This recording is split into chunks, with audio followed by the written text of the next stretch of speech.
But right now, firefighters are taking down the ladders and rolling up the hoses. But earlier in the night, when they pulled up, there were flames coming out of the side of the building. Firefighters say it was one of the scarier moments because when you pull up to a building and you see children and mothers hanging off the side of the fire escape, smoke swirling around them, they said that's scary, scary stuff. They got up there, they got the ladders up, and they said nobody got hurt. The fire escape, there was 3 or 4 people hanging off the fire escape. They couldn't get off. They were just on the fire escapes. I had people hanging in the fire escapes at the rear of the building, and on this side of the building, we had a bunch of people on that fire escape. About 50 people were displaced inside this building. However, firefighters say there's good news tonight. It looks like everybody will be allowed to go back in except the one unit where the fire was in. They said that's good luck to them tonight.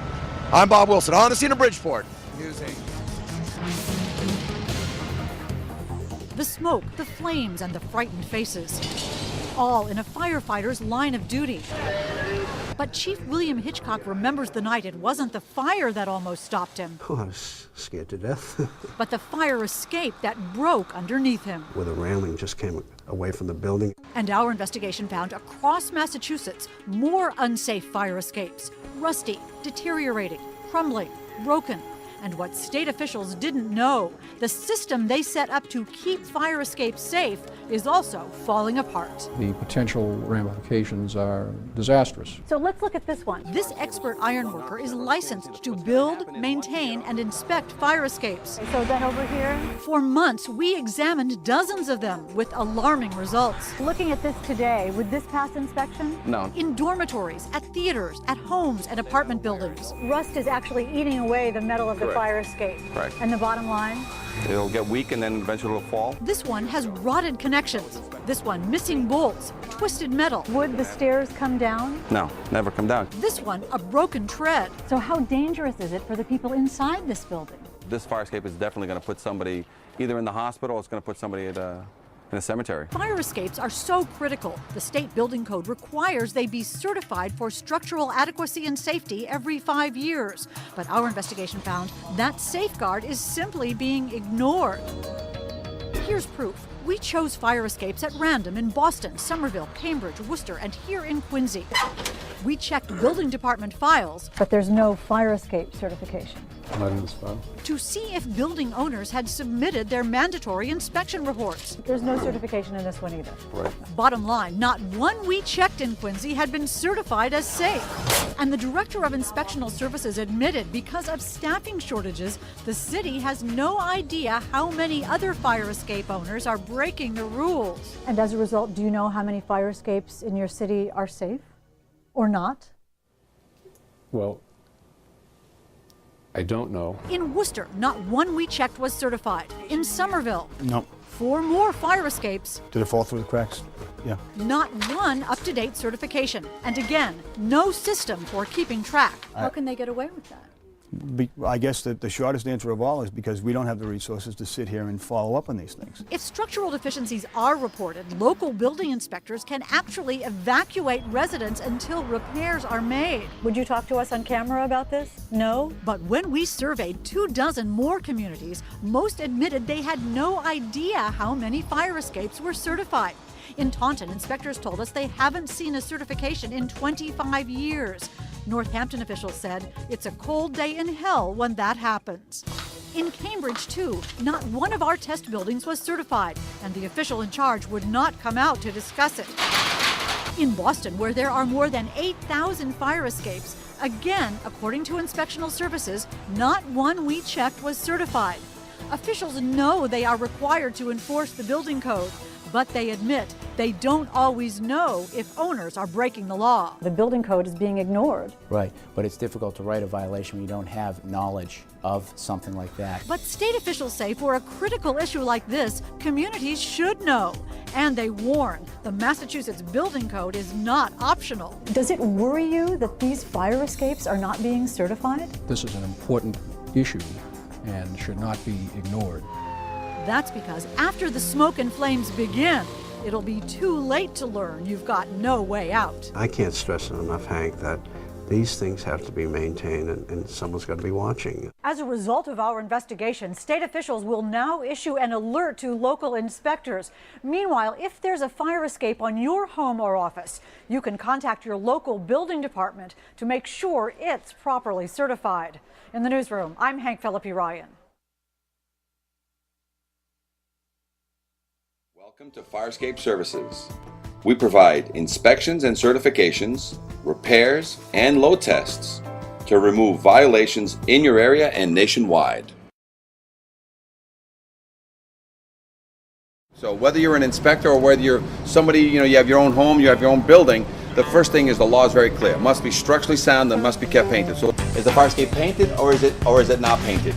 And does it have more paint than rust or more rust than paint? So I can just look at this fire escape and say that I have evidence right now that there's more rust than paint on this fire escape. So immediately, if you were to call an inspector out here, the law doesn't allow him to pass this fire escape simply because it has more rust than paint. And structural means that if the fire escape is 50 to 75 years old, when any inspector is looking at it, he's got to see some evidence of maintenance. And maintenance means that I have to see a change in bolts, I have to see a change in rivets, I have to see some new hardware. Because when I go up to a fire escape, I see nothing but original hardware. That hardware is 50 to 75 years old. It's been out in the weather 50 to 75 years, and it's just impossible for not one of those rivets, one of those bolts to be changed in 50 to 75 years. And whenever that occurs, what I have is a fire escape that somebody's been constantly painting, but they've never done anything structurally to it. So now that makes the entire fire escape pretty much suspect.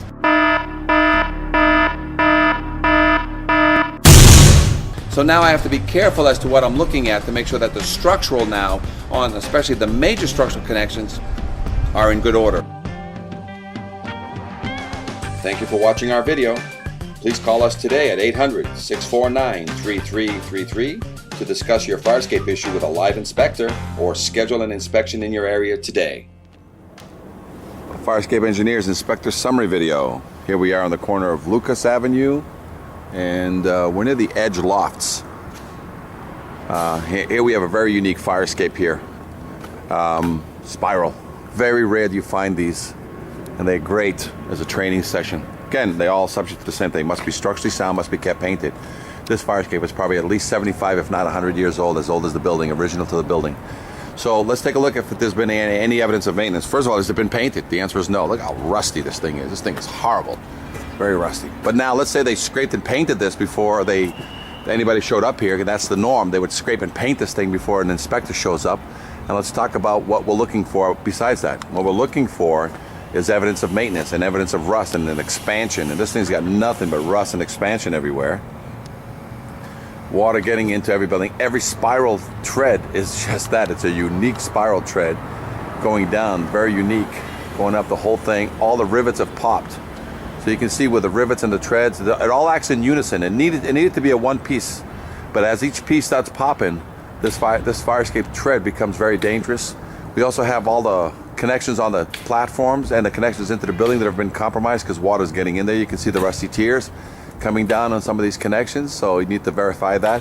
And the only way really to verify that this spiral is good is through a load test. But you can't load test these things as is. You'd have to repair it first, then load test it. Or you can refurbish it 100% in lieu of a load test. And that's what some people don't understand what that means. But a refurbishment is that you basically replace every connection on this and guarantee it. And then because you've done that, you don't need to load test it. Then you give it a full paint job, silicone shut all the connections. And this fire escape, believe it or not, does have enough meat left in it for us to use it and satisfy the code requirement or the emergency requirements for this building. This building over here may have had a fire escape before and they removed it and they put internal staircases. But if they're still going to utilize this to meet the means of egress, it needs to be fully refurbished. Now let's take a look at the same building, and now you go to the other side, and again we're on Lucas Ave here. And by the way, these bridges need to be inspected also, and there's the reason why. This is a perfect example. Look at all that spalling, cementing. So all crossover bridges must be inspected as part of a means of egress. So obviously in its day, these crossovers were meant for the workers, but now they're probably going to be utilized by whoever's doing whatever to this building. 2034 is the name of the building. Let's take a look at this one. They have obviously removed the remaining piece of the fire escape that was here. Fire escape has not seen any maintenance for 50 years, 25 to 50 years at least. And you can tell just by the amount of rust. Again, we're looking for evidence of maintenance anywhere on this fire escape in its lifetime. Has it had any maintenance? And I can't see any. I don't see any new shiny bolts. I don't see any evidence of painting. I don't see any evidence anywhere. I got dragon tears coming out of the connections into the wall, so water is definitely penetrating and intruding into the bricks. So in the ladders there, you know, in case there's a fire, you know, the firemen are going to use these ladders, and these ladders that are not even satisfactorily repaired. So this is typical of what's going to happen here in, we're here in Missouri, St. Louis, Missouri, but we got a lot of fire escapes that are in very, very bad condition. And we also have, you know, this entire walkway, which is a means of egress. So it's either got to use it or you got to lose it. So if it's no good, you got to remove it. But it does offer some sort of connection between the two buildings. And again, you have another fire escape back here. So this is fairly newer. So let's take a look at, you know, what you'd expect on a fire escape of this type. And this obviously was an add-on. This building looks like an add-on. But the fire escape still needs to meet the means of egress requirement. But look what happens when you don't maintain even newer fire escapes. And you can just tell right away, look at all that rot. The steel has rotted through. And these are the things you got to look for. So this is obviously in use by shipping and receiving. Look how bad that is. All this diamond plate is eaten all the way through. So somebody's going to fall through this and get hurt. Could be a fireman, could be the tenant, could be the workers. It's all rotted. The feet are all rotted. Everything's rotted. The feet, the stairs, the railing is bent over. You know, the seat channel. Look at that. Look how rotted that is. My God. This is probably an active building. And they keep using it until somebody gets hurt. All these stairs are shot. And they're fairly new, but they've got rust in every tread. Okay? But the worst part is that this looks like an active door. And they're coming down this stair. Look how you can just see right through it. It's gone. There's nothing here. And they're still using this on a day-to-day basis. Look at that. The diamond plate is shot. I've never seen a platform for shipping and receiving so bad. Okay? That's what it says. Shipping and receiving. So, and here's the trucks. Looks like an active place. It's got trucks, got cars. And we're right next to 2034 Locust Ave. Okay, again, Fire Escape Academy inspector training video. We're here in St. Louis, Missouri, doing some downtown walkarounds. Just getting an idea of what some of the fire escapes look like down here. And a lot of fire escapes are in very bad disrepair. Looks like there's no program down here. We can help. This is the St. Louis Braid Company. That's what we just came from, 2035 Lucas Ave. Any questions? Fire Escape Academy inspector training video. Inspector Meneses here, 800-649-3333. Fire Escape Academy inspector training video. Here we are in St. Louis, Missouri, and we're looking at fire escapes. We got those over there on a factory, these here, and these over here. And we're actually going to go take a look at this other fire escape down there that looks like a spiral staircase down there, but we'll look at that in a second. But let's take a look at what we find. Must be structurally sound, must be kept painted. And a lot of times these old factories, they're not in use anymore, but there's still some activity in them. And one of the things you're looking for must be structurally sound, must be kept painted. First of all, this cantilever, fully extended, would never reach to the ground. It's still going to be about 5 to 8 feet off the ground, even at the ladder. So somebody cut that extension off of that thing, and this thing will not reach the ground. So I don't know what's going on here. But it looks like you come down a little bit, and then you come down some ladder and jump to the ground. I don't know if this door was thrown in after the fact or what's going on. Number two is you got a lot of connections that have popped. Again, you're looking for original hardware or you're looking for evidence of maintenance, and everything on here is square head bolts. All these square heads is an indication that in the 50 to 75 years of this building, of the life of this fire escape, it's never been repaired. You've got tread issues on all the treads. You can still see all original hardware and rust in all the connections. You can also see on the weight box down here, you know, all the rust. This rust normally takes 50 to 75 years of growth, unchecked growth, for it to get to this point. The connections into the wall, so water's getting into the building, so all these connections and supports into the building are now compromised and need to be verified, either via load test or through another verification process. But you've got a fire escape here, including the ladder to the roof, that has not been maintained based on the visual that we have right now, okay? So this fire escape here in see if we can identify this location. We're near Washington and 21st. That's Washington and 21st down there. Let's take a look at this fire escape. And this fire escape over here, it looks like balconies that somebody used wood.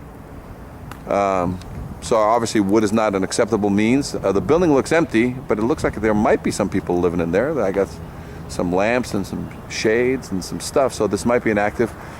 But here's what it used to look like with the steel, not painted. So that fire escape, obviously every corner, every joint has been compromised, and you can see some blowouts already in a corner there. But then on the floor down below, we've got wood that somebody didn't want to fix it. They just used wood to basically wrap it. And then you got this fire escape down here that is back to the steel. And again, showing all kinds of damage, maybe from roof, ice falling on it or something. So, and then there's no ladder to the ground. So the ladder kind of stops. So if a fireman was trying to fight this fire, basically the ladder stops right there at the middle and doesn't extend all the way to the ground. So right now, there's no way for anybody to get off this corner of the building. Let's go down here. And again, these things happen on some of these older buildings, some of these abandoned buildings. They start doing things to them so that people stop breaking in. So, but that doesn't help the situation if somebody's living in the building. It doesn't help the firemen get onto the building in case there's a fire. So this one we already talked about. Let's take a look at this fire escape here. And a lot of times people will take things off a fire escape to stop people from breaking in. But you can cage the upper part of a fire escape by still keeping the staircase down below. So somebody removed the cantilever that used to be here, and you can see the evidence of the cantilever, pivot, stairs, looking for evidence of maintenance. So this is 50 to 75 years old, so we're supposed to see something other than these square head bolts. Those are 50 to 75 years old. The only way to guarantee those bolts is to load test it, or you can replace those in lieu of a load test, and you have a guaranteed certified repair. So all these rivets would have to be taken out, and all the rust on the treads. All the rust on the treads there would have to be taken out and everything cleaned and scraped and painted. The connections into the wall, you see a lot of rusty tears coming out of the connections. That's an indication that water has gotten in there. So we got several problems on all these three fire escapes that we just talked about that would prohibit this fire escape from being load tested and would need a full refurbishment in order to pass a fire escape certification in lieu of a load test. Otherwise, the only way to guarantee this fire escape, and again, you'd have to make repairs before you could load test it. You have to repair, then load test the fire escape in order to make it pass. Otherwise, you can refurbish the full fire escape in lieu of a load test. Any questions? Fire Escape Academy. Inspector Manassas here, 800-649-3333. We're here in St. Louis, Missouri. Fire Escape Academy. Inspector training videos. We're here in St. Louis, Missouri. And look at these fire escapes here. Again, must be structurally sound, must be kept painted. Here's an all painted fire escape. We're just finding these at random. This is inspector training to see what inspectors should be looking for, because sometimes people will write a scrape paint violation on a fire escape just like this, for example. And then the inspector drives by in his car, and we're on the corner of Locust and 200 Locust. Yeah, 200 Locust and 20th Street, I believe. So here we are on this building, the El Borracho. And this fire escape here is, they painted it because somebody might have wrote a scrape and paint violation, and this is typical. But then if the inspector doesn't know what to look for, he doesn't realize that this fire escape is actually harboring some very dangerous situations. So let's take a look at just what's going on. Look at all these treads. All these treads are ready to collapse, right? And if not these treads, those treads. Look how bad that is, okay? So there's been really no repair here, right? And not just that, look at the treads up there. So there's been, the rust is still in there, and this fire escape is ready to drop some of the tenants if there's anybody in this building. So just because somebody says that they've done some work or they've painted it, they've actually done no structural on this fire escape. So this fire escape poses a life safety issue on this fire escape here. And as you can see from there. So, and I'm also looking for evidence of maintenance, any maintenance. And I see some patching here. There's a piece of steel that was thrown on here just to cover the fact that the C-channel was rotting, and they are rotting all the way through, as you can see. But there's no evidence of maintenance, no changing. These are all rivets, all original hardware, 50 to 75 years old. No evidence of any maintenance on the walls to keep the water from going into the building. Everything is still wide open. And there's no evidence other than a paint job and there's no way to get down to the ground. So this fire escape, somebody removed the remaining part of the fire escape to get to the ground. So here you have a situation where somebody scraped and painted it because the violation they got was to satisfy the violation, but they actually did no structural. So if this thing was supposed to be load tested, you can't load test this fire escape because this fire escape is 100% structurally unsound. So this is the kind of things that we teach you what to look for. Just because somebody scrapes and paints it doesn't mean that the fire escape is ready for use. This fire escape has life safety issues. And again, we're on the corner of 20th and Locust. And this is a Fire Escape Academy inspector training video. We're here in St. Louis, Missouri. Inspector Meneses. 800-649-3333 if you have any questions related to Fire Escape Academy inspector training video. Here we are in St. Louis, Missouri. We're looking at a fire escape here. A couple things that you need to know on fire escapes. Must be structurally sound, must be kept painted, and also must be complete. Here you are looking at a fire escape that somebody took out, and usually because of break-ins, usually because the building's dead or something, they remove certain portions of the fire escape. So you can see what's left probably was a cantilever system here that came to the ground. They removed it so that nobody breaks into the building anymore. So now, must be structurally sound, must be kept painted. So this fire escape has not seen paint in at least 25 years. It's kind of unique that we also have a hawk now up there basically eating a pigeon, but that's not part of fire escape awareness, but somebody's using the fire escape as we speak, even if it is a hawk to kill pigeons. With that being said, let's get back to, we're looking at these fire escapes, and a lot of times we're looking for evidence of maintenance. Anywhere on the fire escape can we have evidence of maintenance that the fire escape is being worked on. And all we can see on this one is all original hardware, all original rivets, all original square head bolts on the fire escape only. And whenever that's the case, that means nobody's been doing anything on this fire escape. We also have the cement into the building that now is questionable as to whether or not it's been properly attached. And over 50, 75 years, has the water going in through those holes there done anything on the fire escape? So these are the kind of things you look for on these type of fire escapes. Is must be structurally sound, must be kept painted. Fire Escape Academy. Here we are with the training video. We're looking at a beige fire escape. Do you usually just go with none of them are balanced right? Well, they were never. The problem is that one time they were balanced perfectly so that if you step on the front step, it would come down. But due to snow and ice, they would come down prematurely. So people added weights to the back.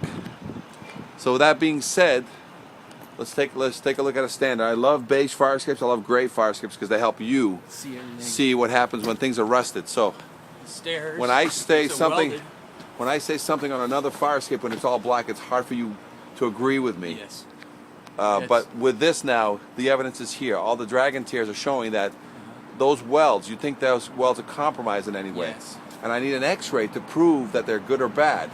This connection right here, I need to prove that weld is good. But is there evidence of rust that got in there because nobody sealed it from above and below? Yes. 1% of all the fire escapes in the United States are welded for a reason, because they fall apart immediately. So here's the reason why.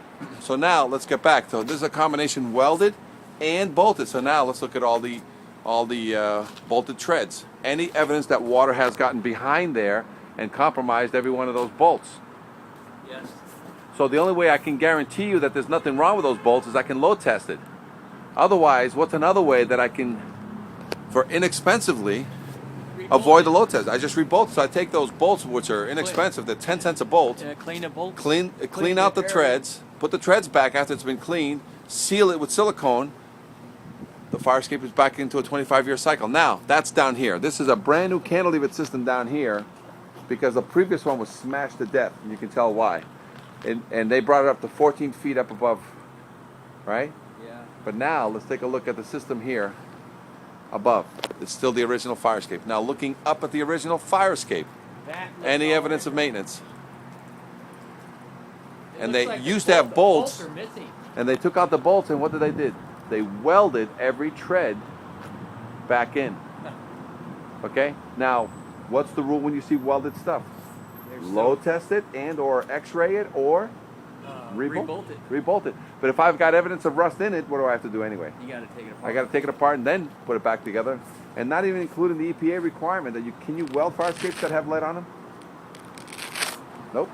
Don't allow you.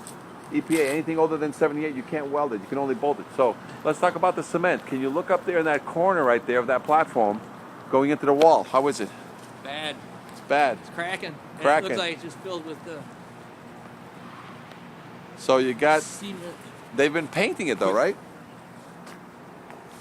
It's got, Recently. yeah, it's got plenty of paint on it because they keep throwing paint. Have they been fixing it though in its lifetime? The top stairwell looks like it's just freshly painted. Yep. You can still see original square head bolts on all the entire fire escape. Cement. We need to verify the connections back into the wall or duplicate them. The treads, somebody went and welded them, so if I find that there's no evidence of rust in them, I still have to rebolt it anyway.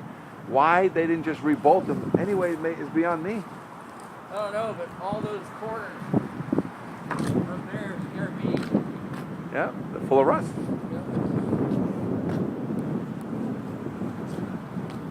So now you can start seeing just exactly what every structural engineer has to look at. Excessive rust in the corners, tiebacks into the buildings and unknowns. And these bolts that hold, see this big huge support going here, and see that big nut on the tip, and the second nut in the middle. I can only guarantee you that if I load test it. But if I keep that, if it's in good condition, and I gusset just behind it and I reinforce it, do I need a load test? But if I leave it alone as is, what do you want? I want a signature. Oh no, you want a load test. Well, yeah.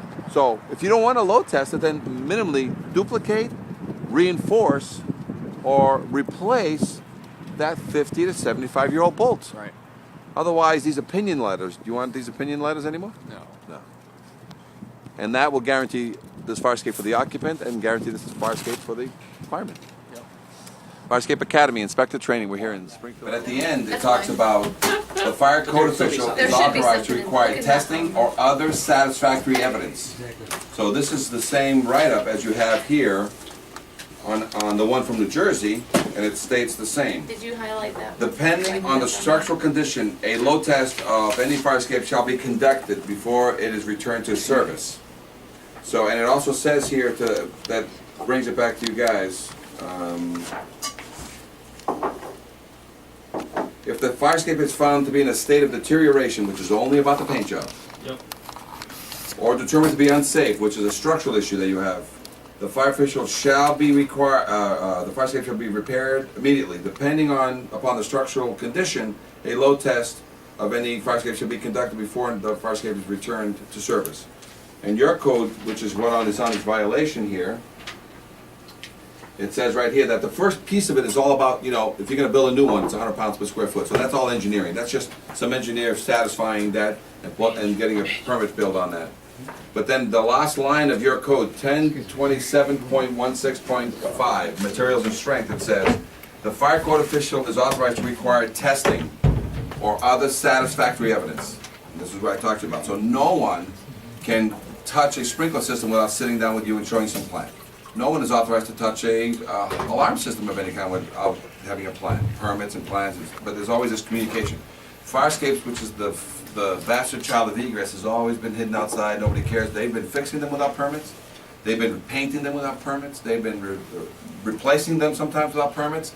So this is the only line you need that says, you walk in and the only violation you're ever going to write is test, when you're writing a violation, repair, paint, test. So as soon as you walk up to any fire escape that's rusted, you don't tell what tread, you don't pinpoint anything. What we teach nationwide is you write a violation that always says repair it, paint it, test it. And they're always going to ask you, what's this test mean? And you're going to say, well, as 1027.16 says, a fire official is authorized to require testing, which is a load test, or other satisfactory evidence. So the other satisfactory evidence, which we talked about, is do you want to fix some of your fire escape and load the rest? Do you want to fix it all and refurbish it all today and avoid the load test altogether? Get your structural engineer to provide me with a inspection criteria letter. We'll sit down with the chief, with the fire official, the fire marshal, and then if the plan is good, we'll initiate this program and forego the load test. Once the fire escape is fully refurbished, and we're doing that to 500 East Monroe, 25 years. the recommended load testing is every 25 years, but you're still going to test it every 5 years with an inspection. Now, it doesn't mean, because you say there is no 5-year rule here. you can make this thing get load tested as often as you want, but if it's been refurbished, a load test on average is every 25 years. If one is even required, because then you can just do individual pull tests and stuff. You have a question? No, I was going to. Oh, here. So is everybody pretty much here? I'm going to show you, I'm going to play one piece of, This one or what's your YouTube channel that you were talking about? I'm gonna put it online for you right now. And it's called Firescape Academy and Firescape Engineers. Those are the two channels. Firescape Academy is all inspector training. It's all fire code, building code, and housing official training. The Firescape Engineers is nothing but fire escapes that are online right now, inspections all over the country, and the repair criteria of what needs to be done. We're unique, and we're the only ones that put out a fire escape repair on a YouTube channel that not only tells you what needs to be done, but also gives you the slideshow at the end of it. We do that so that all these vendors out there don't have an excuse, oh, I didn't know what you wanted, but it also lets the inspector see what's going on. So the 500 Monroe will be on the internet, so I don't have to give you a document. Even though I'm going to send you the hard copy stuff, you can get quickly online, because if a report takes 1 to 2 weeks to get out, the video and the slideshows are already up online within 3 days. Their problem that they had here is finding somebody who would inspect it and fix it. By the way, let's get that clear.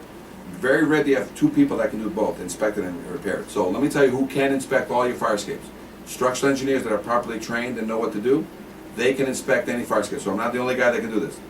Any ornamental ironwork guy can fix this fire escape if he has the proper guidance. He doesn't want to fix it because it's like, to him it's like an elephant. He's like, dude, I don't want to even touch this thing. But any ornamental ironwork can fix this.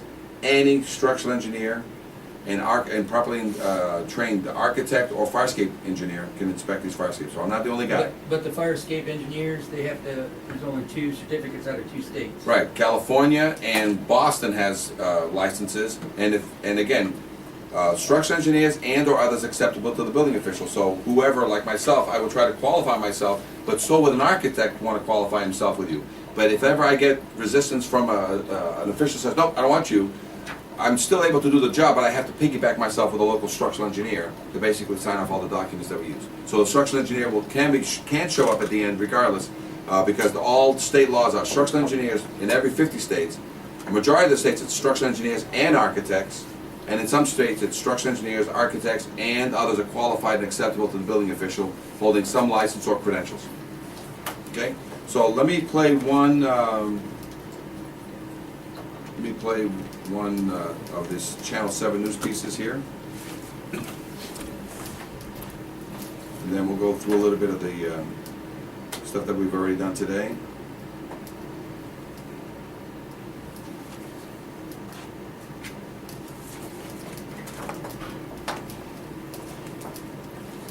And I'm going to go over industry standard confidence tests. I'm going to go over industry standard tags. And these confidence tests, if you start reading these confidence tests, which is already in use by Seattle, Portland, Oregon, Tacoma, several cities in New Jersey, Massachusetts. This is basically, there was no confidence test out there. So we created one, and we let the city officials and the fire departments use these as basically an industry standard guideline, so you don't get opinion letters from these people, because most of the time you get an opinion letter from a structural engineer who did or did not get on the fire escape, and he writes, to the best of my information, knowledge, and belief, the fire escape is structurally sound and has been kept painted. And you're like, oh great, and you put that in, and only to have a fireman fall from the fire escape 2 years later, and that paper didn't save the fireman from falling. So that's where we're...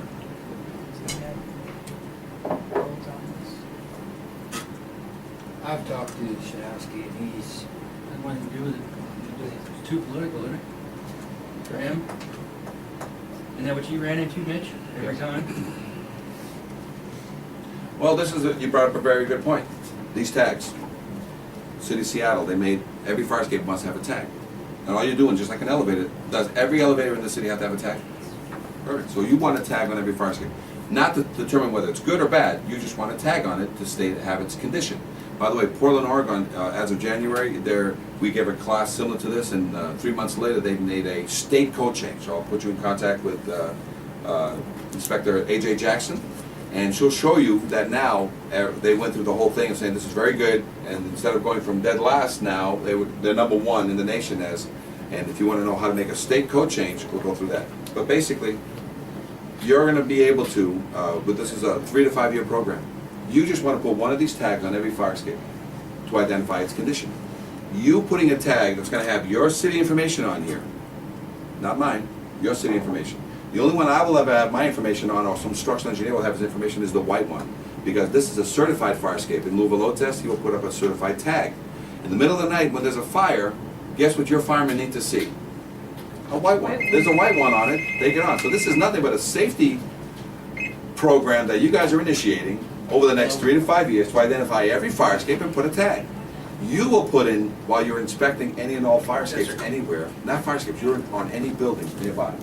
There's a fire escape there, you go to your car, because you have 50 of these in your car, 50 yellows, 50 reds. And you say, well, if there isn't anything dangling, if there's no life safety issue that you can generally see, you will put a tag on it.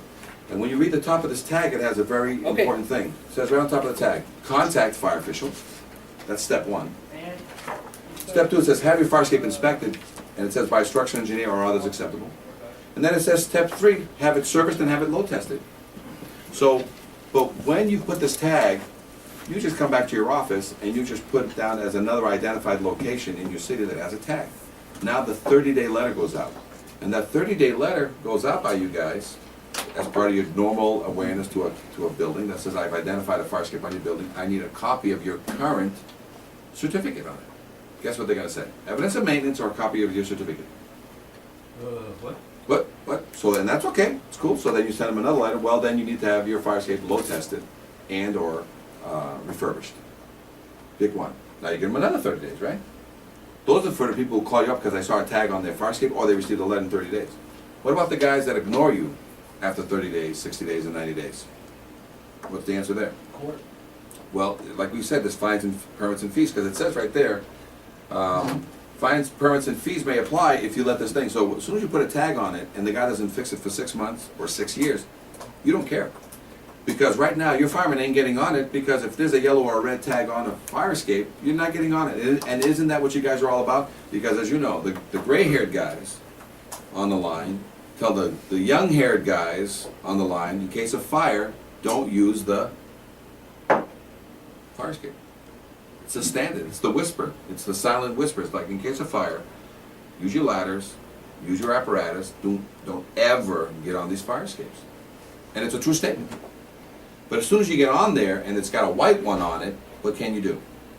Well, the problem is you're probably not going to see these because if you put them at the bottom, they're always at the bottom, 7 to 10 feet off the If ground. a guy goes to get on it from up above, you don't unless somebody's noted it down below. Like I know. you're on, This is coming out. if you're coming out of the building. No. This is when you guys arrive. You look up, you see a tag. It's got to be it's got to be posted 7 to 10 feet off the ground, and it's for your guys to know that the fire escape is safe to get on it. Not for anybody in the building. We They're don't already. always notice that we go in the front door, we go up the stairs. Oh yeah. That gets blocked off. The only way out is I'm using this fire escape. Yeah, but again, in the next 3 to 5 years, you're just tagging these things up. How, when, and when they get fixed is going to be political. It's going to be timing. It's going to be many other factors. But all you need now is some sort of red flag for your men that says when you get there, you see a white one, get on it. You see a yellow or a red one, proceed with caution. You see a red one, don't ever get on a red one. Our free right now is pretty much just Yeah, right. But if we can get them all back online, not only is the occupants going to be safer, so are all your firemen. Is that a Dubs list issue? Because those are means of egress, and that's counted. It depends on whether that's one of the means of egress. Most of them are, aren't they? So I don't want to get into general. All right. Generalizing. I don't want to look each one of them. All right, let's see a video here. And this was. I'm gonna let it load up a little bit. This, you guys remember in Rhode Island, the Station Night Fire killed 100 people in the basement. Okay. Right after that, Boston is north of this area. the Channel 7 news reporter wanted to do a piece on fire escapes. Hey, you know, I wanted to let people know that they can use fire escapes. When she spoke with me, I said, you know that 80% of the stuff I inspect always fails? No way, there's laws, there's this and that. So she did, I taught her a 15-minute class on how to do fire escapes downtown, just like you, and then she went out all by herself. So what was supposed to be a 1-minute piece actually became a 4-minute piece, and we use this to help. If you want to kill the lights, Vic, go ahead. See if it's properly loading.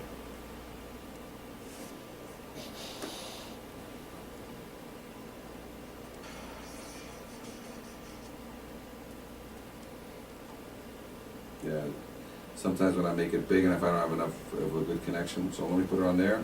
It'll load faster. Just give it a second. This is right on the YouTube channel. That's on the Fire Escape Academy.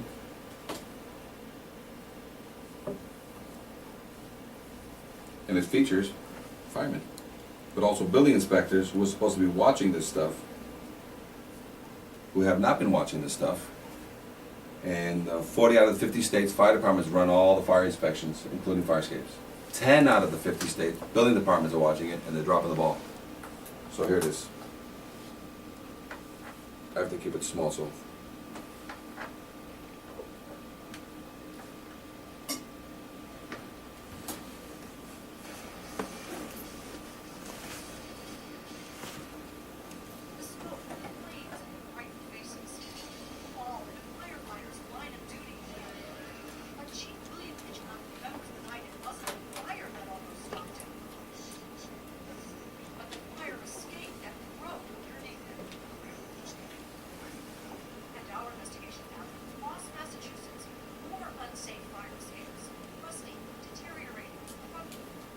Nope. I'm going to try to raise it up. Broken.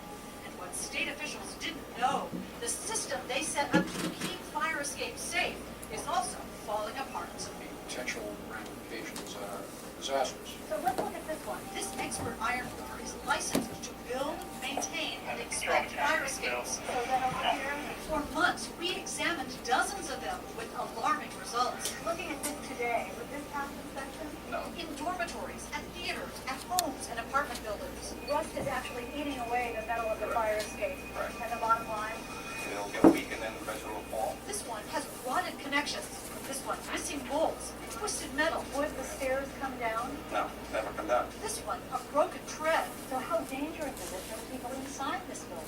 This fire escape is definitely going to put somebody either in the hospital or it's going to put somebody in a cemetery. Fire escapes are so critical. The state building code requires they be certified for structural adequacy and safety every 5 years. But our investigation found that safeguard is simply being ignored.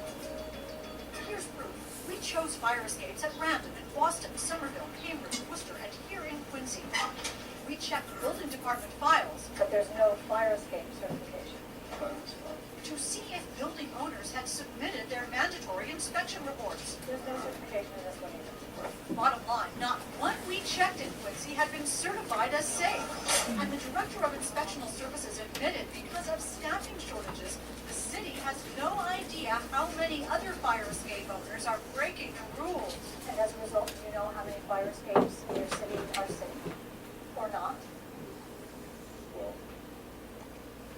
I don't know. In Worcester, not one we checked was certified. In Somerville, No. 4 more fire escapes. Did it fall through the cracks? Yeah. Not one up-to-date certification. And again, no system for keeping track. How can they get away? I guess that the shortest answer of all is because we don't have the resources to sit here and follow up on these things. If structural deficiencies are reported, local building inspectors can actually evacuate residents until repairs are made. Would you talk to us on camera about this?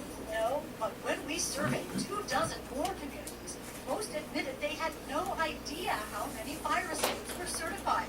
In Taunton, inspectors told us they haven't seen a certification in 25 years. Northampton officials said it's a cold day in hell when that happens. In Cambridge, too, not one of our test buildings was certified, and the official in charge would not come out to discuss it. In Boston, where there are more than 8,000 fire escapes, again, according to inspectional services, not one we checked was certified. Officials know they are required to enforce the building code, but they admit they don't always know if owners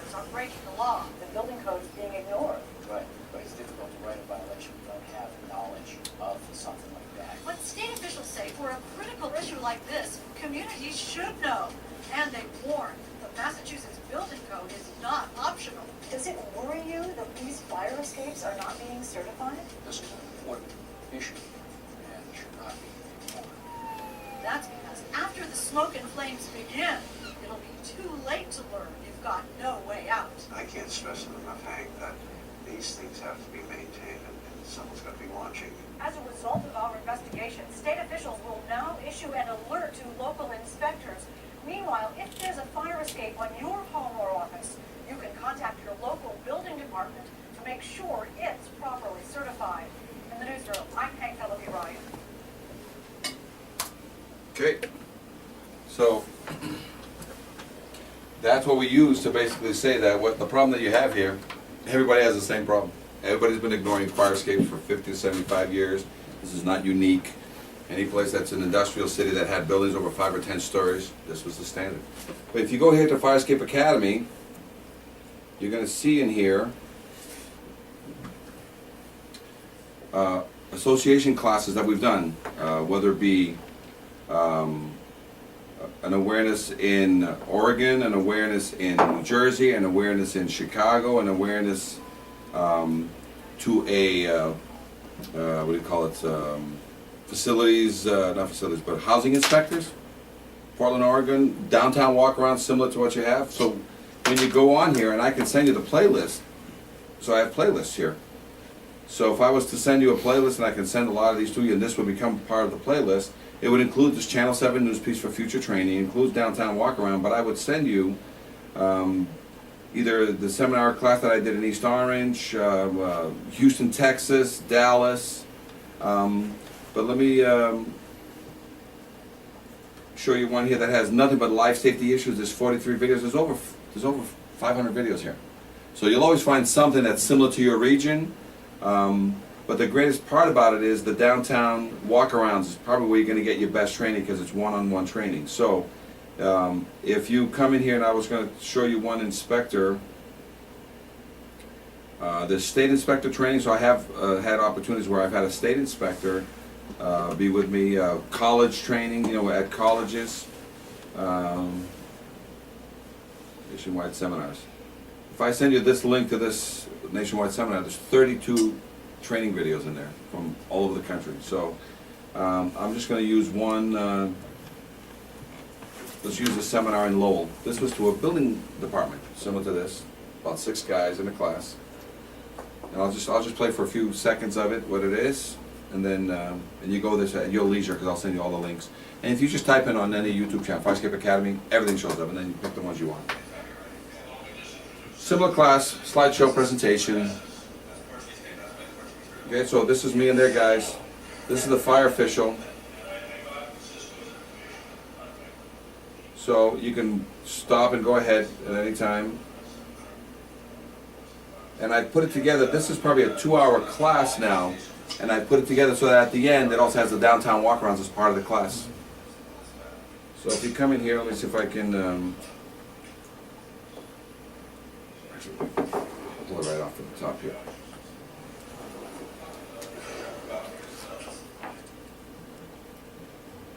So as you can see, they're already all listed here. Let me just pull one that says an hour and something. I'll see. There's always somebody trying to reach me.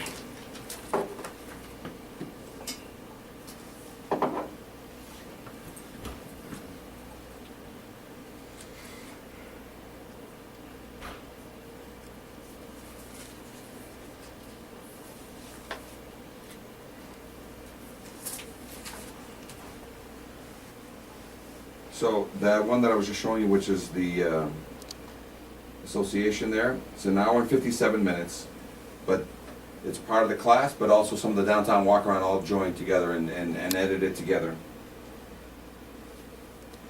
So I'm just going to try to move it forward, but it is sucking out of a phone, so you're going to have to be patient while it's... And right now there's 439 videos total in the Academy training, including some of the direct training of the inspectors on the downtown walk-around, so just wait for it to load up.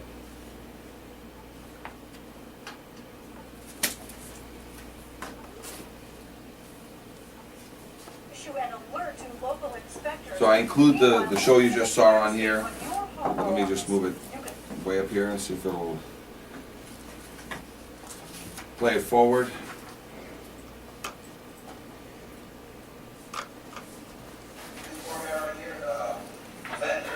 So it'll, again, a lot of these, the slideshow will be brought in, and then as soon as you get towards the end here, it'll be part of the downtown walk around. And the downtown walk around, we're actually going to play your videos today as the downtown walk around because we just loaded it onto here. So let's take a look at some of the buildings, and then we'll just get into the paperwork, and you can just leave it at the question. Look at all this smashed release arm. So this is me and the building commissioner of that city right after his class. Sorry that it's trying to buffer and catch up, but you guys get the general idea is that there's nothing like live training to sort of get it. So today's star of the show is going to be Mike over here. So I'm gonna stop this thing from happening because it's slower than slow. So let me do that before it. Yeah, it's in the open position. So there's the commissioner. Out of balance.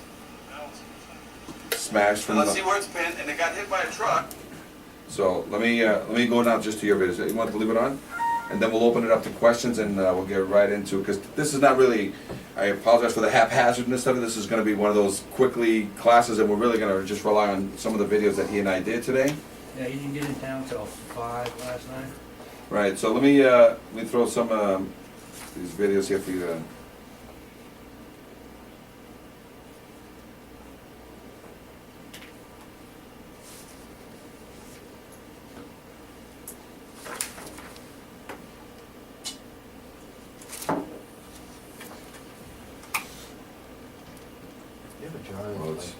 While it's loading, hold on a second.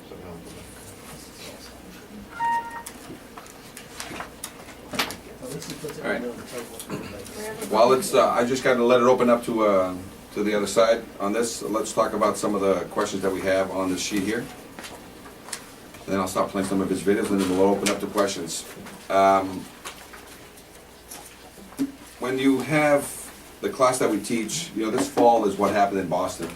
It's a Pulitzer Prize winning photograph here. A fireman was actually on the fire escape when this thing gave way. The woman died, the child survived. This happened in '73, and it won a Pulitzer Prize. It's a pretty famous photograph that basically helped change the code in Massachusetts. And the code in Massachusetts was the fire escapes must be maintained at all times. Same code you guys have here. You don't have a 5-year rule that forces it to be done all the time. So because of that, fire escapes tend to fall to the wayside like they did here. It was right after that they then changed the rule to you must prove it every 5 years with a load test or a structural engineering inspection. These are some of the classes that we teach at the academies. Some of the classes I teach is 6 hours long, and you can use it for continuing ed credits. I can't give you the credit, but if your association brings me in as a speaker, and I usually speak for free, you get your continuing ed credits for the same class. This is the photograph. This is what happened in '73. And then you can see the varying sequence of the photos. So if you want to clip this and put this on your wall of your cubicle as a reminder as to why fire escapes need your attention. Okay. This is the credentials. So whenever we go into any city, we have to send you our credentials, including the only 2 licenses available to be a fire escape inspector. One's out of Boston, put out by the building department. One's out of California, put out by the fire department. Now, if I'm not accepted to inspect the fire escapes in your area, because with these credentials and the fact that we teach classes, and that's one of the reasons why we teach class, then we would piggyback ourselves with a structural engineer. We were brought in on this particular fire escape anyway by a structural engineer who wanted us to inspect it. So even there's structural engineers out there that don't know what to do with these things, and they call an expert like us to look at it. But not always does the fact that they have a structural engineer's license mean that they know what they're doing. I was in Chicago yesterday looking at 3 fire escapes on a 120 unit condo complex, lofts, factory. And the letter that I have, which it's in the car, I don't have it here with me, it says by a structural engineer with his stamp, says the fire escapes are all satisfactory. I went there because all I was doing was putting a bid on the job using that as a guide. So I do my walkthrough anyway. One of the last fire escape I inspected was in the state of collapse, was ready to drop. Now the owner of the building was very pissed off. He's saying, my structural engineer wouldn't see something like this. And I said, sir, I'm just going to give you the photographs. So I just gave him the photographs associated with it. I said, hey, I'm only bringing you the information that, first of all, if I'm going to fix this fire escape based off what this guy says, I don't even want this job because my men are going to get hurt getting on it. But by the way, you have a fire escape that's ready to collapse on this 120-unit building that the support brackets are all rotted out. There's nothing there holding them. And I had to get off this building very quickly on that particular fire escape. So he was a little disturbed about that situation. Tags. These tags, this is industry standard documentation. We've been teaching this class for probably at least 5 years. My first success story was actually Seattle, Washington. And these tags are a variation of what Seattle is doing, because Seattle wants 19-inch tags by 11 inches high. I think they're kind of monstrous. But Tacoma, it has a smaller tag. Portland is going to be going with, Portland, Oregon is going to be going with these tags. All the cities down in the East Coast, in Massachusetts, in New York, in New Jersey, they like this size tag. This is a New Jersey tag. But every tag looks the same in that the only thing I change is this little space here that says what the code number is. I write your code there, I put your city information on there. The rest of the tag stays the same. It's nothing but general code information on these tags. Okay? So there's nothing here that's going to be like specific to an industry or specific to a company or specific. This is a general tag talking about the code. It's not promoting you. No, our name is not on there, but basically it's a condition tag. And as I mentioned before, when you speak with Portland, Oregon, they wrote into the code as effective January that all fire escapes must be tagged, and they have it called signage. They wrote a code to it that's called signage. And what they want is a tag somewhere on the fire escape, 7 to 10 feet off the ground. They want it to have dates on it when it was inspected and when the next 5 year is. And they want to have information on the tag that tells you about the general condition, yellow, red, or white. So they wrote the code, and you now, instead of reinventing the wheel, you get in touch with AJ Jackson, which is the Portland Fire Prevention. You say, how'd you do it, and what do I have to do so that I can just copy and paste and push this down the line? You may not want to change state code, but you may want to change just your city code. And she'll tell you how to do that, because Portland became the model that the rest of the state said, hey, if you're going to do it, we're all going to do it. What do we have to do for a state code? All right. And as this thing just loads up. So the next thing is the confidence test. Now, the reason why Seattle brought me in is because guess what they had?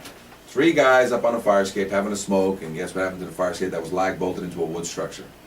Ripped off the building, they all fell to the ground, they all got hurt, they all got maimed, nobody got hurt, they started suing everybody. So the city brought me in 3 to 5 years ago, and what they do, they had, I think, was probably one of the worst inspection regimes, because there wasn't inspection. You could literally self-inspect your fire escape to a certain degree and send a notice back to the city, and it just got totally out of control. So we came in, gave a class just like this, talked about confidence tests. There was none in the nation, so we invented one.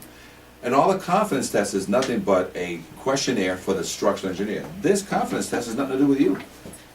This confidence test scares the hell out of the guy who's claiming to tell you that instead of giving you an opinion that says the fire escape is to the best of my information, knowledge, and belief, is there any wiggle room there if I say that to you, if I give you an opinion letter? Can I use those disclaimers in my benefit? To the best of my information, knowledge, and belief, today the fire escape looks structurally sound and has been kept painted. Today. Is there any wiggle room so in case something tragic happens that Sure. You can get me? But if you read this confidence test, what it is, it broke it up into 2 parts. It broke it up into general, which is, let's talk about the paint and some of the electrical stuff nearby and some of the doors coming to the fire escape. And then a structural question. It's asking you specific. Have you checked the fire escape? Is every connection on the fire escape free of internal rust? Is every connection on the fire escape either been load tested or refurbished? Is every connection into the building where you can't see been verified through through exploratory work and destructive, removing bricks and stuff? Or have you nullified that by putting in a new connection to basically say, I don't want to destroy the building, it's cheaper for me to put a new connection into this building than it is to verify the old one? And is the fire escape cantilevers balanced, and will they drop 2 to 3 feet per second when they hit the ground and stay down? So all these, and is the catwalk continuous and over a roof to a public way? Question. So these are all the questions that we ask, that this confidence test will scare the hell out of anybody giving you an opinion letter. And this right now is a confidence test.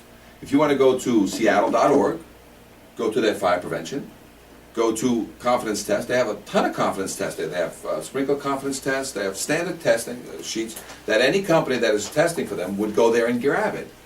Guess what's there also? A fire escapes confidence test. You go to Tacoma, there's a fire escape confidence test that they copied from it. So if you want an existing confidence test, this is the Seattle one. And if all I have to do is take and put in your codes here, you know, whatever that code you just gave me, I'm going to put there, and I'm going to write your code in here. So this is an industry standard documentation that does not have my name on it anywhere, and is basically you use it to have somebody, you know, fill out the form. They may throw at you, well, is this a state document? There's da-da-da-da. You say, listen, you know what? You don't have to fill out this form.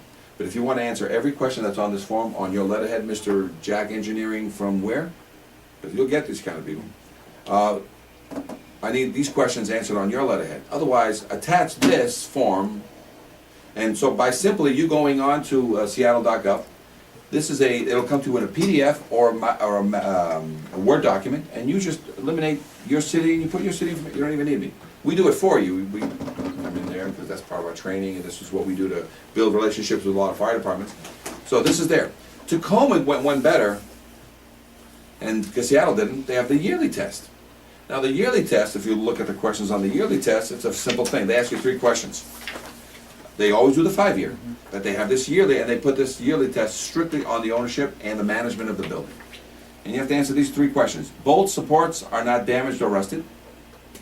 Paint is in good condition, and all moving parts, ladders, stairways, and doors to the fire escape are working. And sign it. So you guys do a yearly anyway. So this yearly is going to be something that the guy from the building is going to hand to you that he's done this, and he says that he's walked it. Or you make the guy walk it. You don't have to walk the fire escape. But you can make the guy walk it while you're watching him, and then have him sign this all over to you. So there's your yearly. Here's your 5-year. And what's your question? You're familiar with the reporting software for like sprinkler systems, fire alarms, where they have to report to you. It's a free database for fire departments, and the fee is it's added on to their inspection reports. They send them to us. They maintain the records. If one's out of date, they notify you. You're familiar with that software? I'm familiar that you guys have a lot of software out there that you use, but you're basically pushing on this is sort of, let me remind you that this is out of either non-compliance or that your data's coming up. I was wondering if this would fall into something like that. We would throw ourselves onto these people if that's what you're implying, but fire escapes are the bastard child of egress. We're not thought about. We're the last thing you probably deal more with, you know, issues with plutonium than you do, you know, the fire escapes, and it's 50% of your means of egress. This is just as important as not. If you give me the information, I'll hook up with them and make this. This is a checklist item. One of the things that we're going to tell you that's going to make this something that's going to be in the front. You have a checklist item when you go into a building, and let's say the last thing in order for them to occupy a building is a smoke detector, right? If you add one more thing to your checklist, you say smoke detectors are fine. This building is beautiful. Great job. I just need one thing. When I check off the smoke detector, I need a copy of your current certification for the fire escape that's on the outside of this building, and you're ready to go, man. Everything is the best I've ever seen. I just need a copy of your current certificate. And what are they going to say? Huh? You say, not a problem. I'm still going to sign off on this, but now let me just take a quick look at your fire escape, because it's supposed to have a tag. You know, there's a city ordinance here that said every building must have a tag regardless of condition. So, I got dangling treads. I was going to give you this occupancy, but now I'm not, because I see dangling treads. You got a life safety issue, and this is actually a red tag. Or, you know, it doesn't look that bad. If you get on this right away and get this thing inspected right away, you can start occupying your building. Or at that time you make a determination. But you make it a checklist item.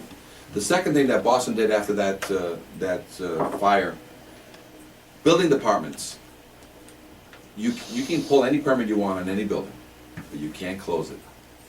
In the closing of every permit, whether you're changing a toilet or putting it on a new roof, I need a copy of your current fire escape affidavit, because your second means of egress is a fire escape. I need a copy of it for my record to close your permit. So there's the people that are going to start helping you. Permits means money is being spent on that building. They can't close the permits, and they're not going to enforce it. They're going to make you aware that there is no permit. I mean, there is no current certification. So that permit becomes and stays suspended for a while. It stays held pending closure until you guys get a certificate on it. That helps you guys in any way. That's what they did, is basically start making a checklist item. So if you have checklists for the fire department on a building, add this as a checklist, and you just mentioned something else. So let's, I'm gonna see if this thing is,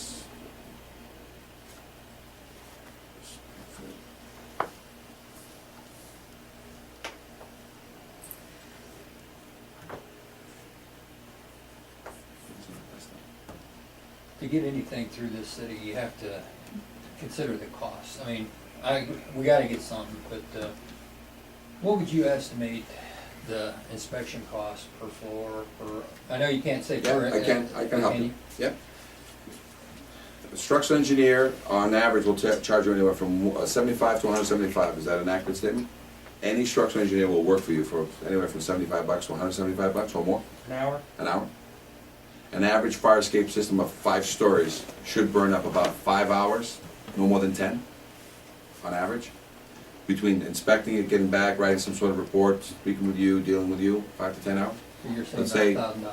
Let's say the average is $100, so 5 to 10 hours could be anywhere from 500 to 1,000, or it could be 1,000 to 1,500. But you're looking at, so that's structural engineers. Our fee structure normally, depending on the residential, is anywhere from $189 to $489 for residential inspections, $49 to $989 for typical commercial 1 to 5 story residential involving some structural engineer, and then it's $1,000 to $5,000 depending on the structural adequacy or who we're tied in with.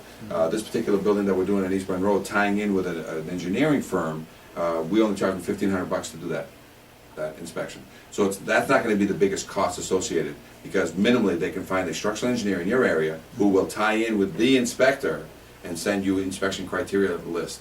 And that inspection criteria list will tell you what he's looking to do on that particular fire escape. Okay? So. And then average repairs, I mean, don't depend on what you're going to find. Sure, I can give you some numbers. An average staircase platform could run anywhere from full repair, cementing, and full repainting, $3 to $5 grand a floor. You got 10 floors, could be 30 to 50 grand to refurbish an entire fire escape, tying it back into the building, and give it a full paint job. So there's no magic in numbers. 25 years, that's gonna last you a long time. Well, if again, every connection is gonna get sealed with 50-year silicone. The only thing this client will ever deal with that fire escape with 50-year silicone in every connection is just a paint job. And it's a perfect example. Regardless, it all comes down to less than one liability case. We were there looking at a building right across the street. Brand new, painted black. As a matter of fact, when we walked up to this baby, she was painted. We thought she was brand new. And in actuality, she was painted over all the rust, all welded. And when he looked at it, at closer investigation, he saw all the bulges on the treads from the rust still in there, and they just basically painted it. And you probably have a certificate from that from some structural engineer who didn't know what to look for either, even though he's a structural engineer. I'm sure we don't have anything. The fire escape is basically the reason why the structural engineers don't want to touch them is because they're 6 times the work, 1/6 the pay. They can't make their 5, 10. Say again? Probably didn't even pull a permit. Well, here's a great thing. Why would I need to pull a permit if all I was doing was painting it? There's no paint permits. So everybody fixes their fire escape under the so-called paint. What are you doing? Painting the fire escape. Why? Because somebody wrote them a scrape and paint violation. And that's what's been written for the past 50 to 75 years, is scrape and paint violations. Are you from? Are there any? Do you know of any ANSI, like ladder laws? Is any of those that would be in place already? For which part? For fire escapes. No. What do you mean by the ladder? Like ladders off fire trucks have to be tested every year.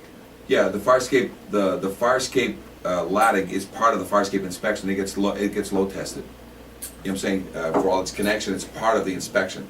The ladders to the roof are inspected, and we saw some fire escapes that the bolts were all shot on those things. But I mean, are any of them in play, are any of them that you're aware of right now that has a timeline that has to have them tested? No, the ladders are, the way you inspect any other ladders associated with your situation, it doesn't even come to play in the fire escape. They get scooped up in that they're part of the fire escape, and they're a metal ladder. And here's why they're not so worried about the metal ladders. 2 flats, punched holes, the bar goes through it and it gets welded on the outside. So even if the welds give, the fact that they're punched through the flat, there's your strength. So we're probably not, there's nothing in place, we have to have something put in place before we even. I'm just gonna get timeline.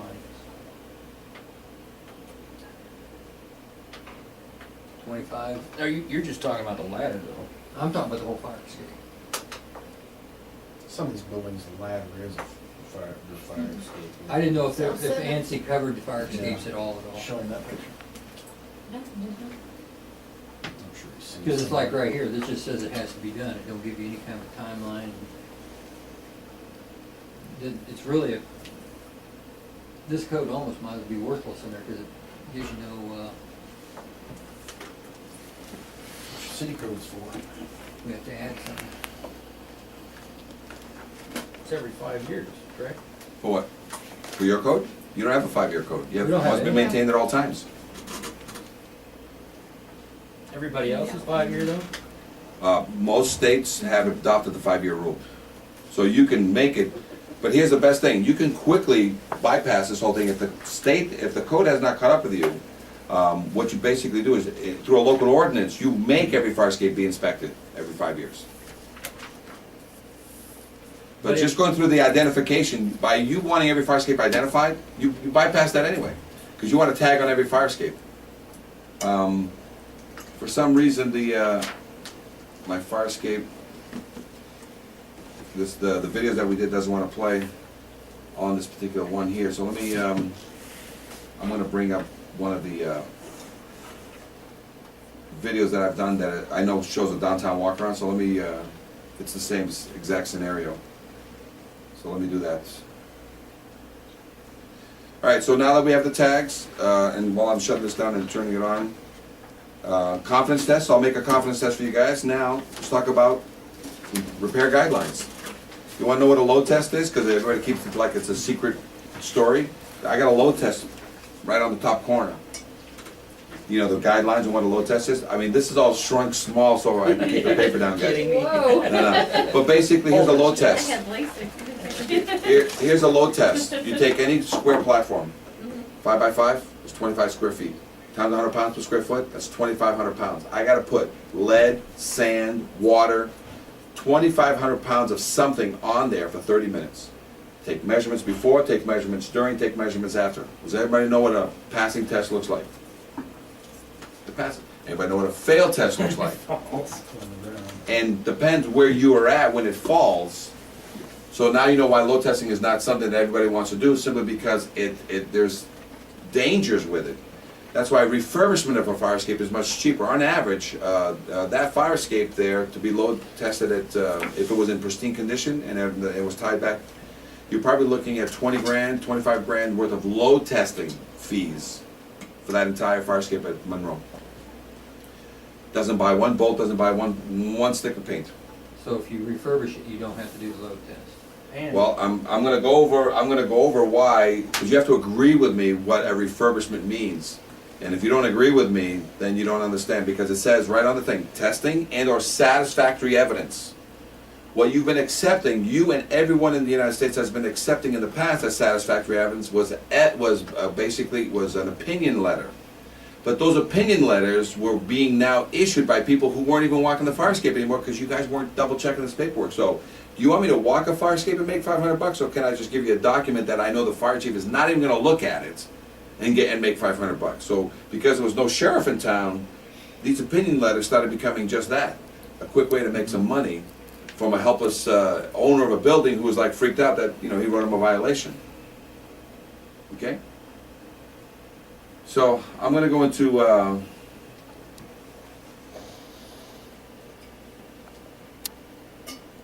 going to do this, but I've also shown you how all fire escapes are built. I got a question about the load test. Do you do one floor at a time, or you One do floor at a the time. whole thing? One floor at a time. Every platform at a time, every staircase section at a time. Do you know how long it takes to do that whole building? Long time. Long time.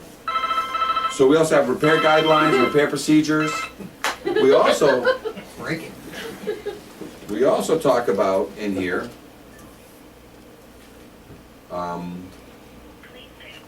how to build new fire escapes. So we put in here some guidelines on how to build a new fire escape.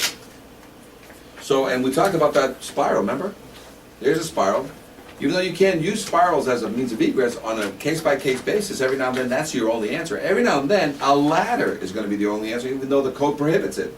But you're going to say on a case-by-case basis, there's no room. The only thing I can put on there with a full metal stairs, the only thing left for me so that trucks don't wipe out this staircase is going to be a ladder, and it's going to be accepted by you and the fire and the building inspector on a case-by-case basis. So let me again go to Fire Escape Academy. I'm gonna get an inspection that's been done. Now here's inspection reports. With today's digital technology, if I'm gonna come tell you that there's a problem with a fire escape, I better give you something, minimally a written report of what the repair guidelines are gonna be and photographs. I can't just tell you, things are bad over there. I need to send you photographs. Now, they don't have to be pretty like this because everybody knows you take any digital camera, you throw it into your computer, it'll print 4 per page, 9 per page, 1 per page. So anybody who inspects, any structural engineer inspecting better generate a photo report to you that says there's a problem there and here's the photos to prove it. So now reporting is required. So a report must be done so that there's a sit down between the engineer and the inspector to talk about the owner, who's always going to complain about the price, right? So we can't have a conversation with the owner to discuss what should we do based on, well, how much you got to spend. That, okay, let's just give it a paint job and let me go speak to the inspector now. Now it's like, here's the problem, here's what needs to be done, what do you want to do? You want a level 1, you want a level 2, you want a level 3, do you want to load test it or do you want to refurbish it? And he'll say, well, you're going to let me load test it as is, based on the photographs? So the only thing you have is, the second option is fix some of these things and then load test the rest. Will that satisfy you? Or refurbish the whole thing, negate the load test, and by the way, now I'm not going to talk to you about load testing for 25 more years. Because you basically refurbished that fire escape, which is on a 75-year-old building, to a new line in the sand, which is today. But you still have to check it every year. Every 5 years you have to do a structural, but then... Fire Escape Academy Inspector Training video. We're here in Springfield, Illinois, and doing some downtown walkarounds. Got an inspector in the background, fire prevention. And let's see, this is training on how to inspect a fire escape. Not all the floors, but whether or not from the ground you can see evidence of certain things. Now, do you think that that tail has been hit by a truck in its past? Yes. So there's with the truck hitting and the steel being bent, the weight box is bent. There's also another thing that's a no-no. See that chain? Yeah. That chain, does it look like original or an add-on? Like an add-on to me. All right. What that means is because this thing people are breaking in, they put some extra weight on that weight box. Do you see the evidence of additional weight being thrown on a weight box? The outside. Okay, so that means that you, a 150-pound woman with a 50-pound child, would have to go out 5 to 10 steps to activate this. Is that single action requiring no special knowledge? No. Okay. See this vehicle down here? Is this a fire lane? Is there any vehicle supposed to be parked down here? Nope. So we're probably going to need is probably a bollard somewhere there to basically stop this, because today they stopped here. But tomorrow, if they stop ever so slightly up front just to get one more vehicle in behind them, what you're going to get is this thing won't be able to come down. With that, let's take a look at the second thing that you would notice here as an inspector. Any evidence of maintenance. And this is a 75-year-old building. And you're looking at all the original hardware. Is it hex head or square head? All the hardware. It's all hex. Or square head. All square heads, indicating that this is all original. So, and you wrote a violation on this. What's the only cure right now for the violation? In your mind? Refurbishment. No, well, you have the code is very simple. Load tested, right? Yeah. So if somebody was to inspect this and they said this is in pristine condition, the only way to guarantee that it's in pristine condition, because you don't want an opinion letter, you want a load test. Right. So if a structural engineer was to come here and inspect this and give you evidence that this fire escape is in pristine condition, he has to perform a load test. He has to oversee a load test and send you some inspection criteria on what needs to be done on this fire escape. Once that load test is done, will you be satisfied to remove the violation? And it passes. Yes. And then, more or less, what's the cycle as the code requires to load test this again? Every 5 years. Every 5 years. So that's one of the options. Load test it every 5 years and give you the document, engineer oversight, and you're happy, right? Is that IFC code? Well, again, it's in. You're going to find it in the NFPA. You're going to find it in the fire codes. You're going to find it in the building codes. And life safety? Well, again, they may not say the 5-year cycle. Some of them have, in every code, say it must be maintained at all times. That's what I read. And where the 5-year rule comes into play is that some fire codes pick up the 5-year rule. Some building codes pick up the 5-year rule. And if you are one of those states that doesn't have the 5-year code, what you're going to have is must be maintained at all times. So you literally can walk to this building and force an inspection on it every year if you wish. That's what our code reads. Right. So that's where all of a sudden the standards, we're changing the standard nationwide so that it comes in line with everybody else. Everybody in the country is about 5-year cycle for structural review and a load test. Or on average, if you've refurbished a 75-year-old fire escape, a 50 to 75-year-old fire escape, the average cycle for possible load testing is every 25 years. But that's after a complete refurbishment. And this fire escape has no evidence anywhere. Has evidence of damage, has evidence of rust. How about the cement? Do you see any cement issues? Some rusty tears? Yes. You see these called these stains coming down the wall? Sorry about that. Those are called dragon tears, and those are evidence that water's getting into the building. What's the only thing you will allow on this fire escape as proof that the connection into the wall is safe? One is the load test. Right. But the second one is, which we explained over The there. drill. Drill a new hole, Right. epoxy bolt it in there, duplicate the connection, keep the original, and now you don't need to verify or load test the connection because on this 75-plus-year-old building, you duplicated all the connections back into the building so you didn't have to do any damage. So did this fire escape pass or fail? This right now would fail, in my opinion. And it needs a load test. Right. Well, you can see evidence up there where they've packed ground in there. In the connections. Yeah, I can see that on what, the second story, third story. Right. So you don't have to go up on these fire escapes anymore because from down here you don't see any evidence of maintenance. You don't see any hex sets, not even on this cantilever. Right. You see any evidence of maintenance. If I was going to cheat you, I would at least change a bolt or two down here. Is that happening anywhere? No, but we are behind the times on fire escapes. Well, it's an easy situation. This is what's going to change it all for you and me. Perfect. All right, let's take a look at the next. Fire Escape Academy Inspector Training. Okay, we're down here in Springfield. Look at that. And we got a fire escape here that, again, must be structurally sound, must be kept painted. So let's go for the easiest part before you write a violation. Has she been kept painted? It's been kept painted, but it's going to fail. There's no paint on this thing. No? It's all rust, 100% rust. So she must be kept painted, must be structurally sound. So now she's already failed the paint test.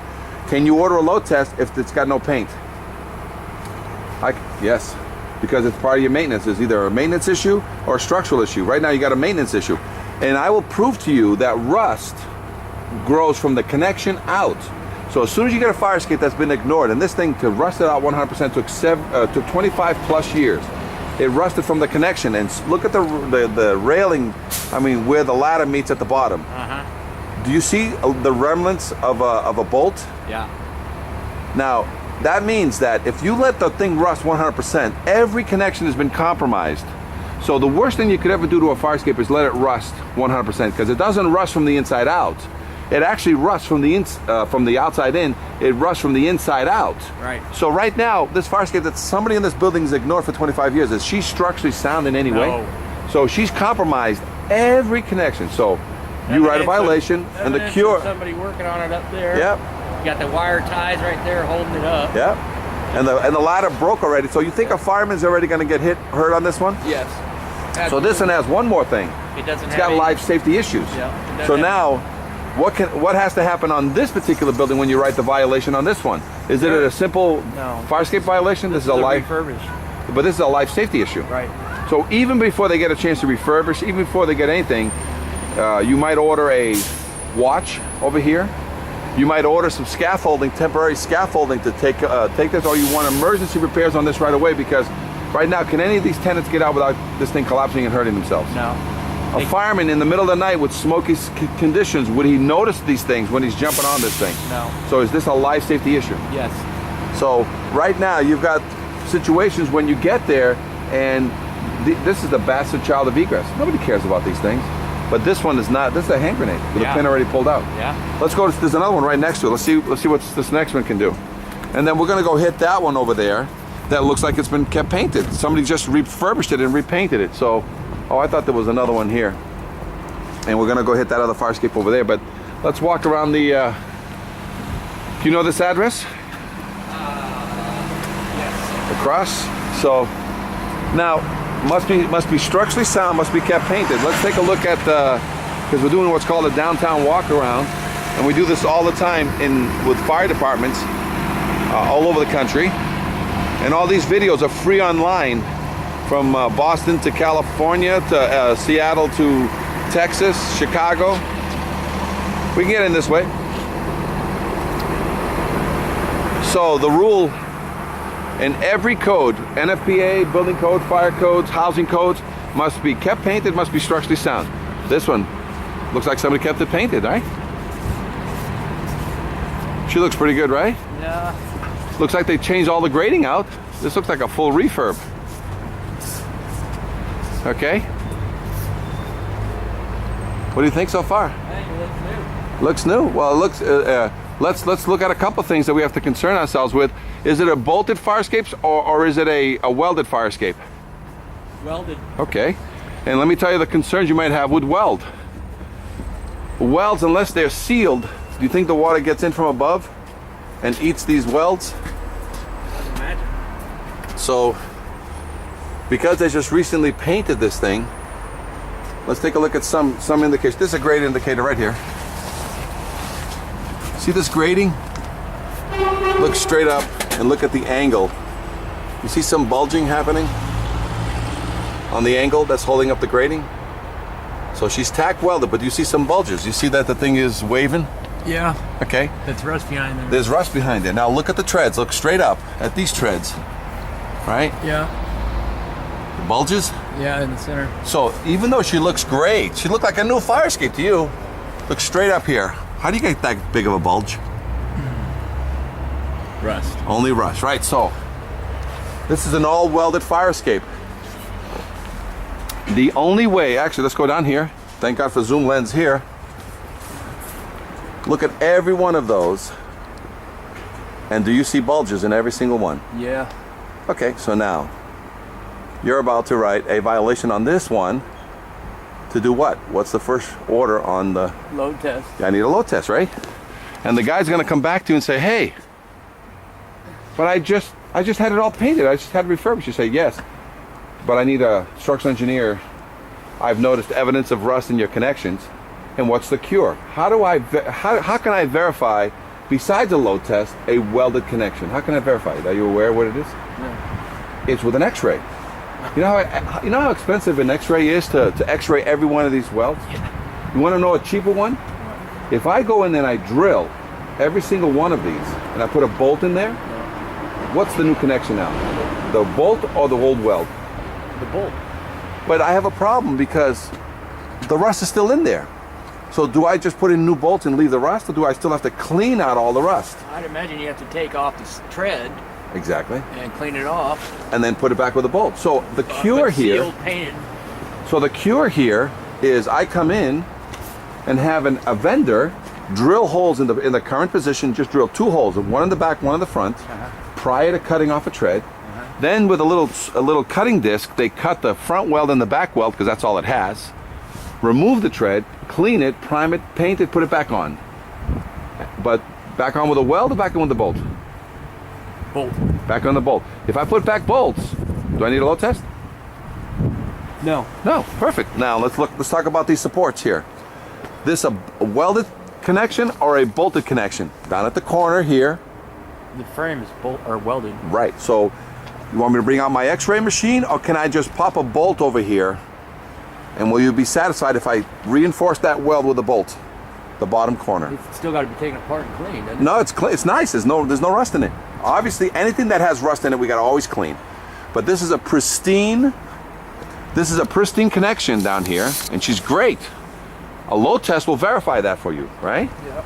Or an x-ray will verify that for you. But if I pop a bolt through that good connection, do you still want me to load test it? Well, you gotta see if there's rust down in between those two right there. No, I understand. Let's assume that it's a pristine connection. Okay. There is no rust. And you put a My question to you is that I can only load test it at great expense, x-ray it at great expense, but as soon as I keep my weld, which is good.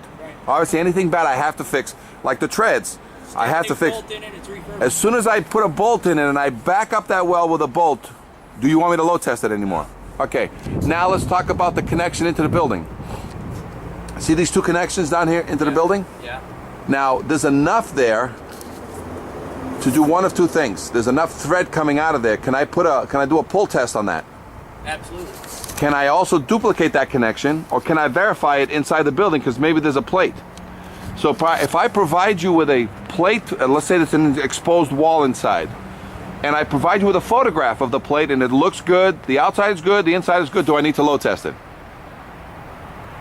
No. So there's the evidence. As long as I give you physical evidence that everything checked out. Otherwise, if I can get inside, it's buried, it's hidden behind sheetrock, can I do an epoxy bolt next to this one, yes, 5 inches away, and avoid the load test? Great. Can I also do a pull test on these with a machine that tests, that verifies? I try to yank that as best I can and it didn't come out. Yes. Can I do that in lieu of a load test? It's called a pull test. I believe so. Yep, you can. So now you've got this fire escape which looks great, and if you come down here, I still need to load test it. And if you look straight up here, and now you're doing all this from the ground, right? What about that middle grading and the clip that's against the wall? Do you see evidence of rust buildup? Clip that's against the wall. The angle that's against the wall, yes, holding the only piece of grading that every person and every fireman is going to be stepping on during a fire. Yeah, I see it bubble up. See it? It's a really fat weld. Well, it would be up against it, but if you get underneath it, you can literally see the bulge. Actually, you can only go so far. Oh, sorry about that. And all the treads, any evidence of rusting on all the treads. Yeah, they're bulging. And how about way up there? Now, this is all from the ground. You're not even using zoom or binoculars or anything, are you? And how about this one? How dangerous is that one up there now? So somebody got sold a very nice paint job here. Yes. And that's at least ½ inch of bulge up there? Uh-huh. Okay? So somebody's going to come in and say, hey, I'll load test it as is. Will you allow a load test as is? With, with evidence of rust in the connections. Will you ever load test anything with evidence of rust still in the connection? So I will you will allow any load test to occur as long as the rust in the internal rust has been removed. Otherwise, if somebody wants to load test something that still has internal rust, that engineer is not qualified. Okay. You know what I'm saying? That's like me, load testing one of your fire hoses with a big gash on it. You know what I'm saying? You're like, dude, it's got a gash. Oh yeah, it'll be fine. No, it ain't gonna be fine. It's gonna blow up with a high pressure on one of my guys. All right, so this fire escape, which looks pristine, and this happens all the time. Now let's talk about the weight box here. Let's assume that this is a building that has children and women. See that big weight box there? Yeah. It needs what's called a release arm, and I can actually put a release arm right about here. Uh-huh. And that release arm will come down and actually act as a pin, so that only from above, when I push it and I release it, it'll drop 2 to 3 feet per second. Otherwise, I have to walk out so far so that it comes down and drops down. Now, do you have a bollard issued here? Yes. Okay, so you got all these vehicles. So if there was an emergency today, we have a problem already today. Okay? Mm-hmm. She's gonna smash into cars. So we need 2 bollards here. One here, about 4 feet, 5 feet away from the building, because this won't come down. So let's give you a little quick class on what happens. 150-pound woman and a 50-pound child, right? Yeah. Comes down the stairs. They go out to about halfway, and there was no cars here, and she starts coming down. She's already halfway out. Is it going to come down 2 to 3 feet per second or 5 to 10 feet per second? I'd say 5 to 10. She hits the ground violently and ejects the mother. As soon as the 150-pound mother is ejected, what happens to the 50-pound child? Back up 10 feet. Yep. The mother is down below here. She's going to ask that child to do what? Come out farther. Come out farther and do what? To get it down. And jump down. Yeah. No, the 50-pound child will never get this down. When you guys arrive, you guys have to use your pike pole to pull this thing down to get that child off. And then one of your guys has to sit here during the whole fire and hold it down. Otherwise, what happens to this thing? It'll go back up, trapping any and all firemen to repeat the process. So this is supposed to have a release arm here. It's supposed to be perfectly balanced with 25 pounds on the nose the most. And it drops by itself. And then when you reposition it, there's a guy down at the bottom, a guy at the top with a release arm handle, and this guy throws it up. That's how perfectly balanced it is, like a seesaw. He just throws it up with his hands, and the guy up there reconnects it back in, and it's set for the next fire. That's how a drop cantilever is supposed to work, okay? All right, let's go look at another one. So did this one pass or fail? Fail. Even though it looks great. Looks great, but she failed. Because there's rust in every tread connection and rust in every platform connection. So, Firescape Academy Inspector Training video. We're here in Springfield, Illinois. The reason I like this one is because it's already giving you a nice color, gray. You know what looks horrible against gray? Brown rust. So, this Firescape is just like that other one, all welded. Yes. But what is this one telling you? What do you call it? The line It's called key? ice jacking, rust jacking. So you see now, you asked me, You can see it. is that the metal? Yeah. And you said, and I said, no, this is because, but now all those rusty tears is an indicator that these are solid treads or not solid treads? Not solid. Not solid, okay? So is the cantilever balanced or unbalanced, to your knowledge? With that much weight thrown on it. Look at all the packed on weight back there. What do you think? Unbalanced. Will she drop 2 to 3 feet per second, or do you have to come out halfway in order to activate this? You're going to have to come out halfway at least. Another problem that you're having is that not only does it have to be activated by the people here, who has to stand here while you're fighting a fire and hold it down for everybody? A crew member. One of your crew members, which you've lost. Yep. A professional, a guy that's supposed to be sitting here saving people and fighting fire. Look way down there, pigeon poo. What do you think that does to this fire escape? Rust. It's acidic. It'll eat that steel like nothing. Let's look at the joints. Now this fire escape is probably about 50 years old, and you're looking for evidence of rust. And now let's see that C channel just above the line of the roof. Yes. Do you see the bulge on that C channel?